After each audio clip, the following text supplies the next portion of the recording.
Hard thing to accept, but in our lives, we are getting out of our life right now exactly what we believe we're worthy of, exactly what we think we deserve. Our life is a direct reflection of our identity, which is the thoughts, concepts, beliefs, values, and worth we hold true to be about ourselves. And so as hard as it is to accept, we're getting out of life right now what we believe we're worth. Your growth is the only limit to your happiness. If you're not happy, you're not growing in some area. And usually it's a place where you're blaming, you're pointing the finger, but you can't control that. You can't make it not happen. What you have to do is become stronger than any of it so you're free. Freedom comes from growth. Freedom does not come from control. Then you would have to ask yourself, who do I want to be when I open my eyes? Now, the act of answering that question is going to turn on your frontal lobe, and the frontal lobe has connections to all other parts of the brain. And it's interested in answering that question because it is the creative center. So as it begins to scan the landscape of the brain, it can only gather information from things you've intellectually learned or things you've experienced in your life. And it begins to associate those different memories with the question. And when you get enough networks of neurons firing in your brain, you see an image or a picture. That's intention. And then as you begin to live and rehearse who you're going to be, you begin to do that exact same thing. You begin to install neurological hardware in your brain. Repeat it, it becomes a software program, and you begin to behave that way. Now the brain is primed. It's no longer a record of the past. It's a map to the future. Now the person can feel the emotions of their future. You're going to see a person move into a different state of being, and they are going to have all kinds of biological changes. Your perception of your world is what controls your genes. And if you're not feeling well, the issue is you don't have to change your biology, you just have to change your perception. And this will then give you your power back. And this is what we have to recognize. We're not victims of biology, we are masters of our biology. Everything that is required depends on you. Having the mindset that regardless of anything that is around you, that is surrounding you, that is trying to drag you down, you must have the mindset. You must be strong. You must be resilient. You must be driven. And you must be able to take whatever's coming at you. What goes out is what comes back. All as you sow, so shall you reap. I mean, it's in every great institution that there is in the world, whether it's a religion or a philosophy or whatever. What you put out is what comes back. Whatever you plant is what you're going to get back. And the more that you put out honesty, just because it's what you are, because you are being honesty, you're not trying to be honest, you are just being honesty, then that's what will come back to you on a regular basis. And when it doesn't, you'll just see that as another test for you to pass. This comes from Einstein. He said, the most important decision any human being must make is whether or not you live in a friendly or a hostile universe. Now, he could have said realization, but he didn't. He said decision. You have to decide, because there is no empirical truth. You don't live in either a friendly or a hostile universe. You decide, and that perception, that viewpoint from which you judge everything else that happens in your life will be colored by whether or not you think it is a universe that is working for you or against you. And it's a choice. But most people think of their viewpoint as being patently real, as being just objective and true.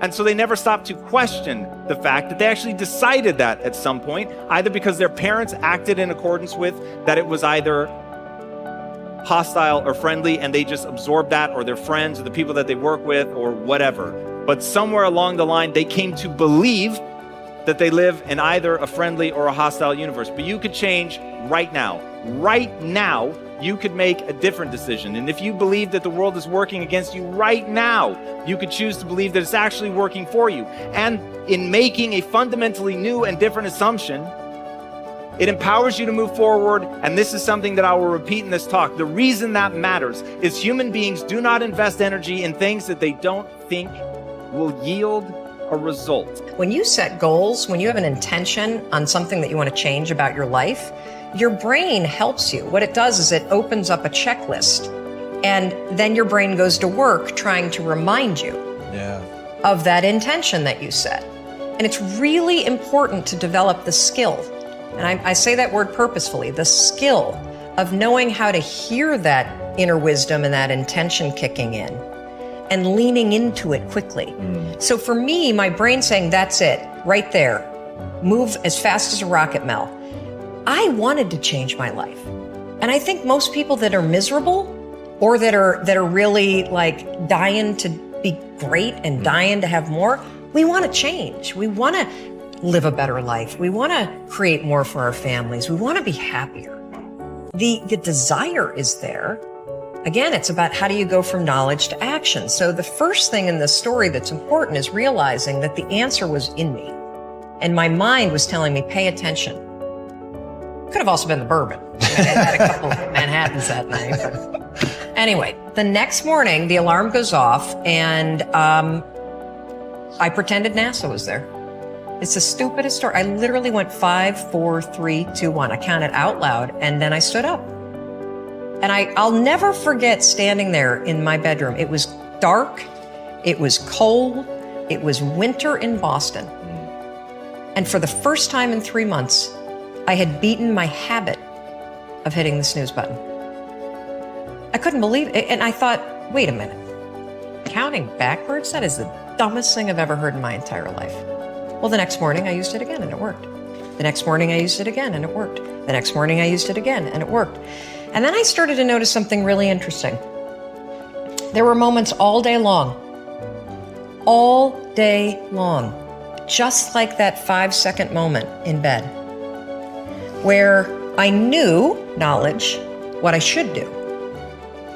And if I didn't move within 5 seconds, my brain would step in and talk me out of it. Every human being has a 5-second window, might even be shorter for you. You have about a 5-second window in which you can move from idea to action before your brain kicks into full gear and sabotages any change in behavior. Because remember, your brain is wired to stop you from doing things that are uncomfortable or uncertain or scary. It's your job to learn how to move from those ideas that could change everything into acting on. Take action. When you start to walk, talk, dress, and behave like the top people, you soon begin to feel like the top people. You will treat other people like the top people do. You will work the way the top people work. You will start to get the results that the top people get. In no time at all, you will be one of the top people yourself. It may be trite to say, fake it until you make it, but there is a lot of truth to it. Your main job in life is to create the mental equivalent within yourself of what you want to realize and enjoy in your outer world. Your focus must be on creating the beliefs within yourself that are consistent with the great success you want to be in your outer world. You achieve this by challenging your self-limiting beliefs, rejecting them, and then acting as if they did not exist. You reinforce the development of new life-enhancing beliefs by increasing your knowledge and skills in your field to the point where you feel equal to any demand or challenge.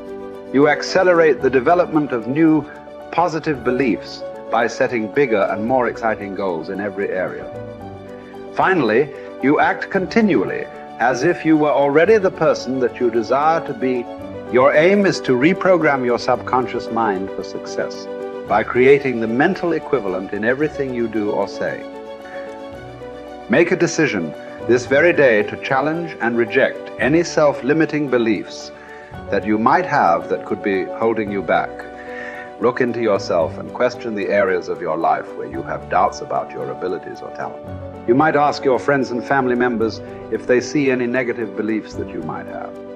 Often, they will be aware of negative self-limiting beliefs you have that you are not aware of yourself. In every case, once you have identified these negative beliefs, ask yourself, what if the opposite were true? What if you had the ability to be extraordinarily successful in an area where you currently doubt yourself? What if you had been programmed from infancy with genius ability in a particular area? For example, What if you had within you right now the ability to earn and keep all the money you could ever want throughout your life? What if you had a golden touch with regard to money? If you absolutely believed these things to be true, what would you do differently from what you are doing today? Your beliefs are always manifested in your words and actions. Make sure that everything you say and do from now on is consistent with the beliefs that you want to have, and the person that you want to have, and the person that you want to become. In time, you will replace more and more of your self-limiting beliefs with life, enhancing beliefs. Over time, you will completely reprogram yourself for success. When this occurs, the transformation that takes place in your outer life will amaze you and all the people around you.